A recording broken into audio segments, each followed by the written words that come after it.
नमस्कार, आप सभी का बहुत स्वागत है साधना न्यूज में और मैं हूं आपके साथ मनीष कुमार।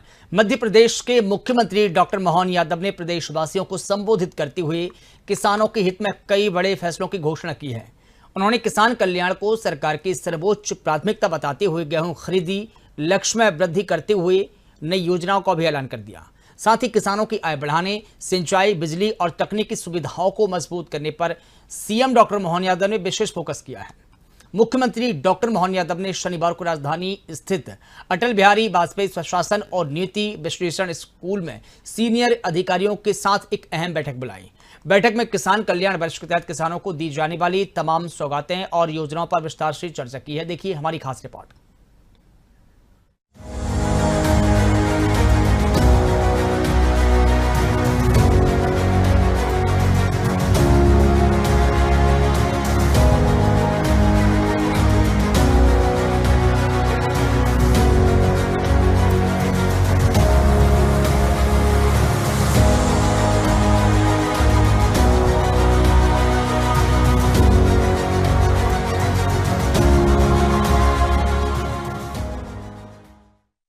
मुख्यमंत्री डॉक्टर मोहन यादव ने मध्य प्रदेश को किसान वर्ष समर्पित करते हुए गेहूं उपार्जन का लक्ष्य 100 लाख मीट्रिक टन किया और स्लॉट बुकिंग की तारीख 9 मई तक बढ़ा दी है। साथ ही किसानों को 5 रुपए में बिजली कनेक्शन और सिंचाई के लिए दिन में बिजली देने जैसी महत्वपूर्ण घोषणाएं की।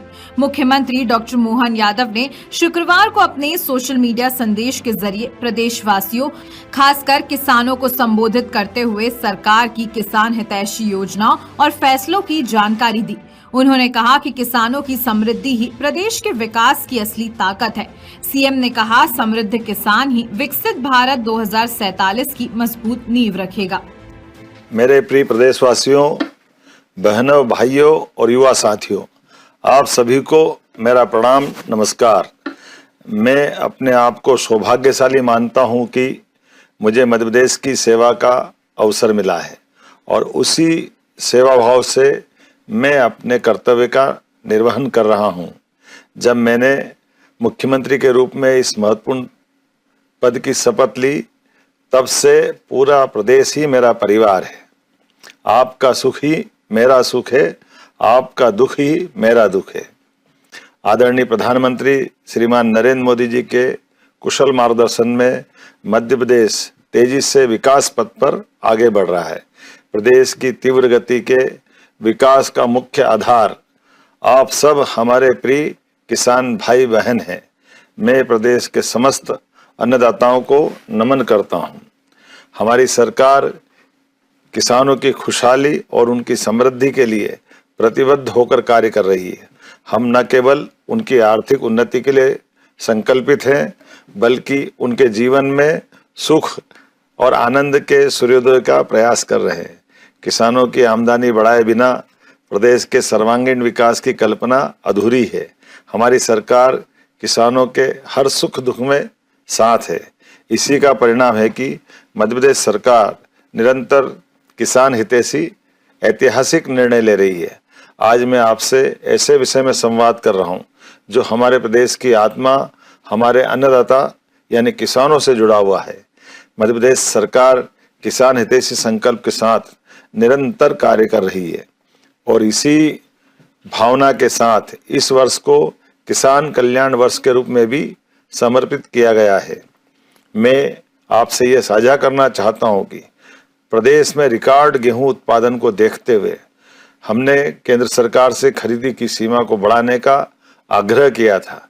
मुझे बताते हुए प्रसन्नता है कि किसानों के हितों को सर्वोपरि रखते हुए गेहूं उपार्जन का लक्ष्य 78 लाख मीट्रिक टन से बढ़ाकर 100 लाख मीट्रिक टन कर दिया गया है।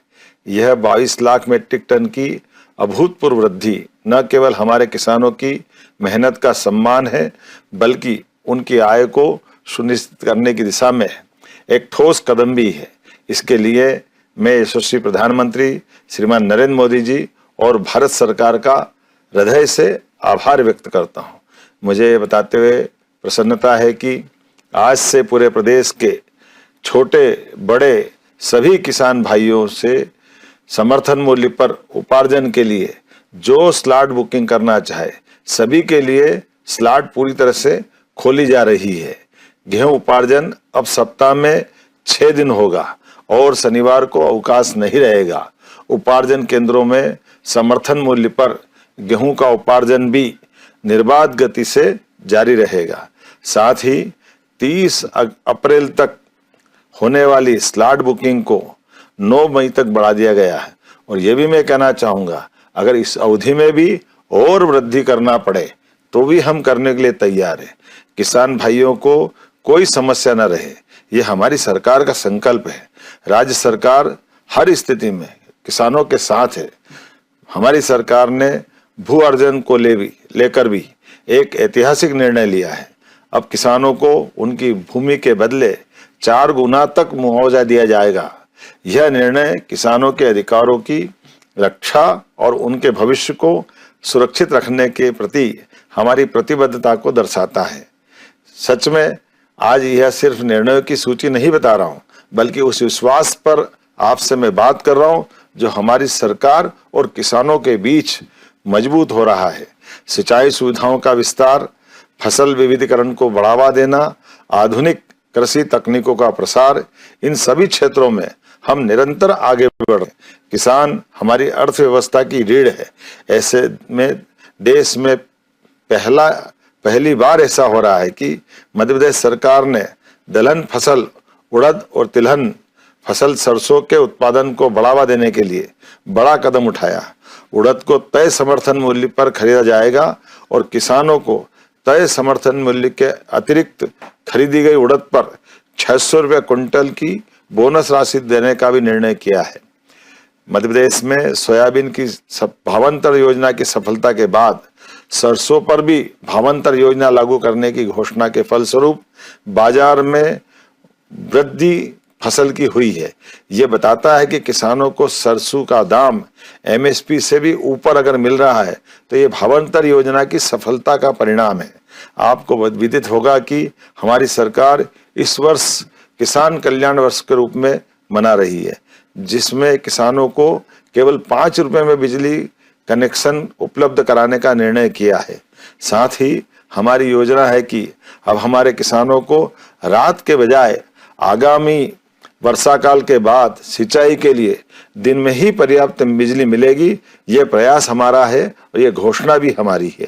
कृषक मित्र योजना में 90% सब्सिडी पर किसानों को सोलर पंप देश में पहली बार हमारे प्रदेश मध्य प्रदेश में दिए जा रहे हैं, जिससे किसानों के मामले में किसानों की आय बढ़े, किसान आत्मनिर्भर बने। प्रदेश को मिल्क कैपिटल बनाने की दिशा में भी हमारी सरकार निरंतर नवाचारों के साथ आगे बढ़ रही है। हमने दूध उत्पादन से लेकर उसके संकलन के भी प्रयास बढ़ाए हैं। हमने 1752 नई दुग्ध समितियों का गठन किया है। हमारा प्रतिदिन दूध संकलन आज 10 लाख किलोग्राम से भी अधिक पहुंच गया है। दूध उत्पादक किसान भाइयों की 1600 करोड़ रुपए से अधिक की राशि का भुगतान भी हमारे द्वारा किया गया है। किसानों को अब दूध का दाम प्रति किलो 8 से 10 रुपया प्रति किलो बढ़कर मिल रहा है। ये सिर्फ आंकड़े नहीं है, बल्कि मध्य प्रदेश को मिल्क कैपिटल बनाने की दिशा में क्रांतिकारी कदम है। हम चाहते हैं कि किसानों की आय बढ़ाने के लिए पशुपालन के साथ ही दूसरे नए रास्ते भी तैयार हो। इस साल युद्ध की स्थिति के बावजूद प्रदेश में यूरिया की उपलब्धता 5.90 लाख मेट्रिक टन है, जो पिछले साल से भी अधिक है। इसी प्रकार अन्य उर्वरक के पर्याप्त भंडारण किए गए हैं। उर्वरक की वितरण प्रणाली में भी सुधार किए जा रहे हैं। नवाचार और तकनीक का उपयोग कर किसानों को अब बिना लाइन लगाए मनचाहे स्थानों से खाद दिलवाने की व्यवस्था की जा रही है। सच्चा वादा पक्का काम, यही हमारी सरकार का संकल्प है। हमने जो किसानों से वादा किया वह पूरा करके दिखाया है। जब हमारे खेतों से लेकर कारखानों तक समृद्धि आएगी, तभी हमारे किसान भी समृद्ध और खुशहाल होंगे। मध्य प्रदेश का समृद्ध किसान ही विकसित भारत 2047 के निर्माण में महत्वपूर्ण भूमिका निभाएगा। मैं प्रदेश के सभी किसान भाई बहनों को आश्वस्त करता हूं कि आपकी मेहनत, आपका पसीना और आपका भविष्य हमारी सरकार की सर्वोच्च प्राथमिकता है। आपकी समृद्धि ही मध्य प्रदेश की ताकत है। आइए हम सब मिलकर किसान कल्याण वर्ष में मध्य प्रदेश को कृषि के क्षेत्र में नई ऊंचाइयों तक ले जाएं। किसानों के साथ बीते 2 वर्षों में जो रिश्ता हमने बनाया है और हम इसे आगे भी निभाएंगे। हम हर परिस्थिति में आखिर तक किसान अर्थात अन्नदाताओं के साथ खड़े रहेंगे। आप सभी का बहुत बहुत धन्यवाद। भारत माता की जय। जय बलराम। मध्य प्रदेश के मुख्यमंत्री डॉक्टर मोहन यादव ने प्रदेशवासियों को संबोधित करते हुए किसानों के हित में कई बड़े फैसलों की घोषणा की है। उन्होंने किसान कल्याण को सरकार की सर्वोच्च प्राथमिकता बताते हुए गेहूं खरीदी लक्ष्य में वृद्धि और नई योजनाओं का ऐलान किया। साथ ही किसानों की आय बढ़ाने, सिंचाई, बिजली और तकनीकी सुविधाओं को मजबूत करने पर विशेष जोर दिया है। मुख्यमंत्री ने भरोसा दिलाया कि सरकार हर परिस्थिति में किसानों के साथ खड़ी है। इस संबोधन की मुख्य बिंदुओं पर हमने वरिष्ठ पत्रकार रमेश शर्मा से बात की। उन्होंने मुख्यमंत्री की किसान कल्याण की मंशा और वर्तमान हालात में योजनाओं के क्रियान्वयन पर क्या कहा, आपको सुनाते हैं। मध्य प्रदेश के मुख्यमंत्री डॉक्टर मोहन यादव ने सोशल मीडिया प्लेटफॉर्म के जरिए मध्य प्रदेश की जनता को संबोधित किया। संबोधन किसानों पर फोकस था। केंद्र सरकार का निर्णय, मध्य प्रदेश सरकार की किसान हितैषी नीतियां, तमाम विषयों को लेकर उन्होंने संवाद किया, उद्बोधन दिया। हमारे साथ वरिष्ठ पत्रकार रमेश शर्मा जी हैं और उस संबोधन को समझने का आखिर प्रयास करते हैं कि कितना कनेक्ट मुख्यमंत्री डॉक्टर मोहन यादव जनता से और किसानों से कर पाए, और जिस तरह के पथ पर मध्य प्रदेश की सरकार चल पड़ी है, ये रास्ता कितना आसान है। चूँकि कृषि कल्याण शब्द मात्र 2 हैं, लेकिन कल्याण करना बहुत कठिन सा है। मध्य प्रदेश के मुख्यमंत्री ने एक भावनात्मक अटैचमेंट के साथ अपना उद्बोधन शुरू किया। क्या कहें, कितना कनेक्ट कर पाए? देखिए, इसमें कोई शक नहीं कि चूँकि मध्य प्रदेश के मुख्यमंत्री मोहन यादव जी एक सामान्य परिवार से आते हैं, वो कृषक परिवार से आते हैं। उन्होंने बचपन में खेती भी की है, उनके पूर्वजों ने खेती की है, तो स्वाभाविक रूप से मध्य प्रदेश की सामान्य जनता के प्रति, किसानों के प्रति उनका आत्मीयता का भाव, भावनात्मक भाव होना बहुत स्वाभाविक है। और अगर परिवार को आज भी देखेंगे तो मोहन यादव जी भले मुख्यमंत्री हैं, लेकिन उनका परिवार आज भी उस सामान्य स्थिति में ही अपना जीवन यापन करता है, तो वो भावनात्मक उसमें है। दूसरा, कल उन्होंने जो घोषणा की है वो भी एक अच्छी घोषणा है कि जो पहले गेहूं की खरीदी की लिमिट थी वो बढ़ा करके उन्होंने अभी 1 लाख कुंटल तक बढ़ा करके की है। और इसके अलावा कुछ और फसलों पर भी उन्होंने भावांतर और जो समर्थन मूल्य है उसको देने की घोषणा की है। स्वाभाविक रूप से ये बहुत अच्छी घोषणाएं हैं। मुख्यमंत्री जी की नीयत अच्छी है, मुख्यमंत्री जी के निर्णय अच्छे हैं और मुख्यमंत्री जी की नीति भी बहुत अच्छी है। लेकिन इसके साथ साथ थोड़ा सा कहीं ना कहीं ब्यूरोक्रेसी पर भी उनको नियंत्रण करने की आवश्यकता है। अगर हम किसानों की खरीद को ही देखें तो पहले ये तिथि 18 मार्च थी, अब उस तिथि को बढ़ा करके उन्होंने 9 अप्रैल तक की। और स्वाभाविक रूप से इस साल जो है लगभग 160 लाख कुंटल टन तक गेहूं उपार्जन होने की संभावना है। तो उसमें वो अभी 1 लाख टन खरीदी की उन्होंने घोषणा की है। फिर ये जो बार की तिथि बढ़ाना, उसमें किसानों में भी घबराहट होती है और कहीं ना कहीं जो बिचौलिए होते हैं वो उसका लाभ उठाते हैं। मैं समझता हूँ सरकार को एक साथ ही तिथि को लंबा तिथि रखना चाहिए, स्लॉट बुक करने की भी तिथि लंबी रखनी चाहिए।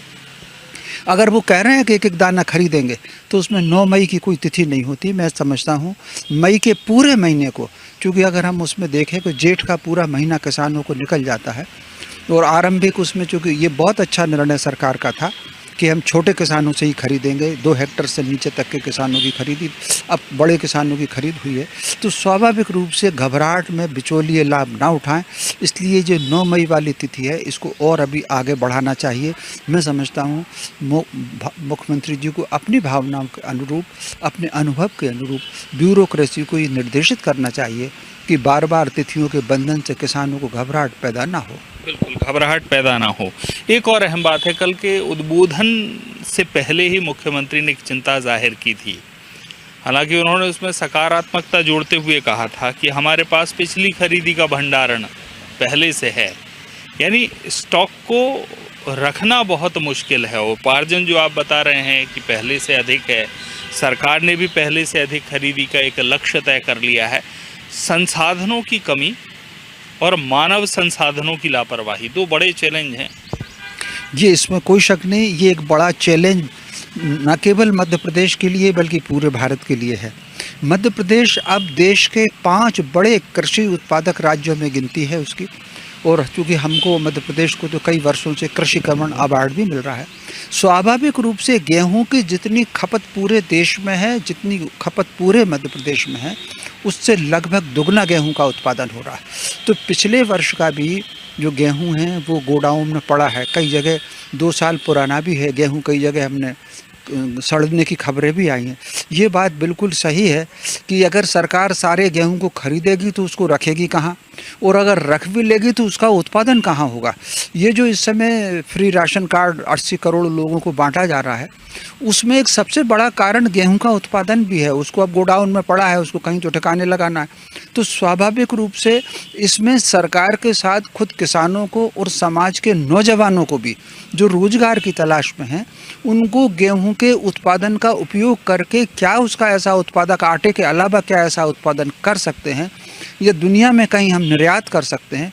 मैं समझता हूँ विशेषज्ञों को इन सारे विषयों पर भी हमको विचार करना, क्योंकि अगर ये उत्पादन बढ़ रहा है इसका उपयोग कहाँ हो। और फिर एक और बात है, कृषि रकबे में अगर गेहूं का उत्पादन बढ़ रहा है, वो कौन सी फसल है जिसमें हमारा उत्पादन कम है और उसकी खपत ज़्यादा है, तो कहीं ना कहीं किसानों को दूसरी तरफ भी हम उनका ध्यान आकर्षित करें। इस पर बहुत व्यापक दृष्टि से विचार की ज़रूरत है, समाज के विचार की ज़रूरत है, विशेषज्ञों के विचार की ज़रूरत है, किसान के भी विचार की ज़रूरत है। जब ये तीनों लोग विचार कर लें फिर इसको सरकार के सामने जाएं, वो इस नीति को फिर आगे बढ़ाए। बिल्कुल। कृषक कल्याण वर्ष में एक और निर्णय कुछ दिन पहले लिया गया कि 4 गुना मुआवजा भू अर्जन पर मिलेगा ग्रामीण क्षेत्रों में। सीधा एक नीति सरकार ने बना दी है, लेकिन लंबे समय से एक विषय को लेकर मध्य प्रदेश में बार बार सवाल उठते हैं कि जो बड़े उद्योगपति हैं, बड़े अधिकारी हैं, उनका ज़मीनों में इन्वेस्टमेंट होता है और कई बार जो नीतियां बनती हैं वो पहले वहाँ लीक होती हैं, उस आधार पे किसान की ज़मीनें ले ली जाती हैं। इन चीज़ों से मुख्यमंत्री को बचने की आवश्यकता है, क्योंकि पुराने नेताओं पर बहुत सारे आरोप नेताओं पर डायरेक्ट न लगे लेकिन उनके अधीनस्थ अधिकारियों पर लग गए। तो यहाँ डॉक्टर मोहन यादव जिस तेज़ी से काम कर रहे हैं, जनता से कनेक्ट होने की कोशिश कर रहे हैं, चाहे वो महिला सशक्तिकरण हो, युवा वर्ष अगला घोषित कर दिया पहले से ही, कृषक कल्याण वर्ष मना रहे हैं, इन सब के बीच में उतना सावधान रहना है कि कहीं गिर ना जाएं। देखिए, इसमें कोई शक नहीं कि इसमें सावधान होने की बहुत आवश्यकता है। इसमें कोई शक नहीं कि मुख्यमंत्री जी की जो योजनाएं हैं, जो जनहितैषी कार्य हैं, वो वाकई ज़मीन से जुड़े हुए हैं और उनकी, जैसा कि मैंने कहा है, उनकी भावना को, उनकी नीति को, उनके निर्णय को, उसको नकारा नहीं जा सकता। लेकिन कहीं ना कहीं इसमें किसानों के भी जागृत होने की बहुत आवश्यकता है। कई नीतियां ऐसी हैं कि अगर किसान उसमें जागृत होगा, कई बार जो परिस्थिति बदल रही है, अब सरकार के निर्णय चौथी स्टेज पर आते हैं, परिस्थिति बदलती है, फिर ब्यूरोक्रेसी के पांच पहुंचती है, फिर उस पर विशेषज्ञ उसका अध्ययन करके समाधान निकालते हैं, फिर सरकार निर्णय लेती है, तब तक गाड़ी और आगे बढ़ जाती है। तो स्वाभाविक रूप से सरकार की जो भी नई नीतियां बनती हैं उसमें जागरूकता की बहुत आवश्यकता है। मान लीजिए उन्होंने कोई नीति ही बनाई है, अब जैसे मान लीजिए एक बहुत बढ़िया उनकी नीति है जो उन्होंने गौपालन की समितियां बना रहे हैं और फिर महिलाओं को गांव में गौशाला के लिए विशेष अनुदान दे रहे हैं। एक उन्होंने कहा है कि एक बगिया माँ के नाम। तो उसमें अगर बाय द वे किसी खेत का कोई ऐसा हिस्सा है जहाँ पानी अधिक जमा होता है या कोई ढलान पर है या किसी कारण से उसमें उत्पादन नहीं होता, तो किसानों को भी चाहिए कि उस कम से कम 2 एकड़ के में, 3 एकड़ के में उस टुकड़े को घेर लें, घेर करके उसमें बगिया लगाएं। ऐसे फलों की बगिया लगाएं जो तत्काल बाज़ार में जिनका मिल न हो तो उसमें सब्जी लगाएं।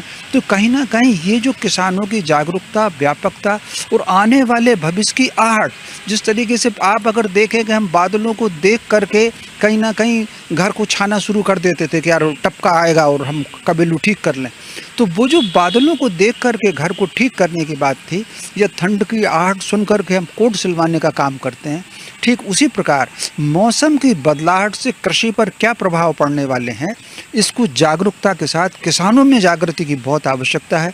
इसके लिए सरकार के विशेषज्ञ भी, जो समाज के जागरूक लोग हैं, वो समय समय पर इसमें किसानों की चर्चा करें। बहुत सारी सभाएं होती हैं, राजनीतिक सभाएं भी होती हैं, धार्मिक सभाएं भी होती हैं, प्रवचन भी ढेर आजकल होने लगे हैं। मैं समझता हूँ इसके साथ साथ समाज जागृति के लिए भी कुछ संगोष्ठियाँ, कुछ वैचारिक, कुछ पंचायतें ये होनी चाहिए। यानी ज़मीनी स्तर पर जाकर काम मुख्यमंत्री डॉक्टर मोहन यादव को करना है। बहुत बहुत धन्यवाद आपका। तो निश्चित तौर पर योजनाएं बनाना अलग विषय है, लेकिन जनता का उन योजनाओं से जुड़ना और उतना जागरूक होना ये बेहद ज़रूरी है, तभी कल्याणकारी योजनाएं फलीभूत हों। मुख्यमंत्री डॉक्टर मोहन यादव ने शनिवार को राजधानी स्थित अटल बिहारी वाजपेयी सुशासन और नीति विश्लेषण स्कूल में सीनियर अफसरों की अहम बैठक बुलाई है। बैठक में किसान कल्याण वर्ष के तहत किसानों को दी जाने वाली सौगातों और योजनाओं पर विस्तार से चर्चा की। मुख्यमंत्री ने इस बैठक के बाद सभी कलेक्टरों के साथ वीडियो कॉन्फ्रेंसिंग के जरिए समीक्षा भी की है, जिसमें लिए गए निर्णयों को जमीन पर उतारने के निर्देश दिए। साथ ही आगामी योजनाओं पर मंथन भी किया गया। मुख्यमंत्री ने किसान कल्याण वर्ष को लेकर आज का दिन सुशासन भवन में नीतिगत फैसलों के लिए आरक्षित रखा है। बैठक में सहकारिता, कृषि, पशुपालन, राजस्व, वित्त, पंचायत एवं ग्रामीण विकास, जल संसाधन, ऊर्जा, कुटीर एवं ग्रामोद्योग समेत सभी संबंधित विभागों के अपर मुख्य सचिव और मुख्य सचिव स्तर के अधिकारी शामिल हैं। अलग अलग सेक्टर में किसानों के हित में किए जा सकने वाले कार्यों और आगामी योजनाओं पर मंथन जारी है।